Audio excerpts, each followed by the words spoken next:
दोस्तों, जय श्री राधे। आइए सुनते हैं एक नया प्रश्न। मैं तुम्हारी माँ के बंधन में और नहीं रह सकती। मुझे अलग घर चाहिए जहाँ मैं खुल के सांस ले सकूं। पलक रवि को देखते ही जोर से चिल्ला उठी। बात बस इतनी सी थी कि सुलभा जी ने रवि और पलक को पार्टी में जाते देखकर इतना भड़काया था कि वो रात 10 बजे तक घर वापस आ जाए। बस पलक ने इसी बात को तूल दे दिया। 2 दिन बाद ही किरण के घर किटी में उसे मकान ढूंढने की बात भी कह दी। मुझे मम्मी जी की गुलामी में रहना पसंद नहीं। पलक, तुम्हारी तरह एक दिन मैं भी यही सोचकर अपनी सास से अलग हो गई थी। किटी खत्म होते ही किरण पलक से मुखातिब थी। तभी तो आप आज़ाद हो, पलक ने चहक कर कहा तो किरण का स्वर उदासी से भर गया। किरण पलक से 10 वर्ष बड़ी थी। नहीं, बल्कि तभी से मैं गुलाम हो गई। जिसको मैं गुलामी समझ रही थी वास्तव में आज़ादी तो वही थी। वो कैसे? पलक, जब मैं ससुराल में थी तो दरवाजे पर कौन आया मुझे मतलब नहीं था, क्योंकि मैं वहाँ की बहू थी। घर में क्या चीज़ है क्या नहीं है इससे मैं अब भी आज़ाद थी। दोनों बच्चे दादा दादी से हिले थे। मुझे कहीं आने जाने पर पाबंदी नहीं थी, पर कुछ नियमों के साथ जो सही भी थे। पर जवानी के जोश में मैं अपने आगे कोई सीमा रेखा नहीं चाहती थी। मुझे ये भी नहीं पसंद था कि मेरा पति ऑफिस से आकर सीधा पहले माँ के पास जाए। तो फिर पलक की उत्सुकता बढ़ गई।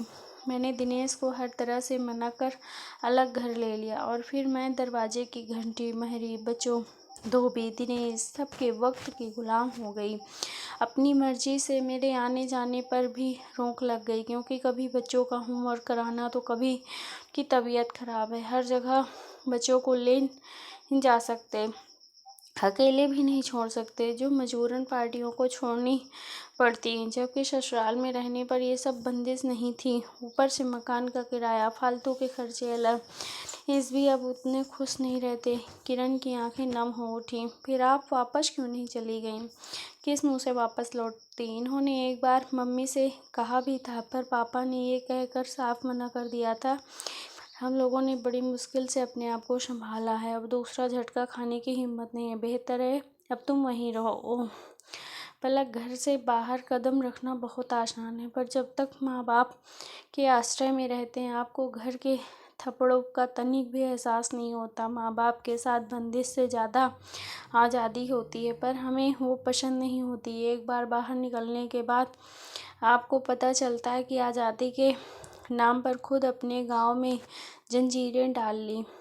पाँव में बड़ी होने के नाते तुमसे यही कहूँगी, सोच समझ कर ही कदम उठाना।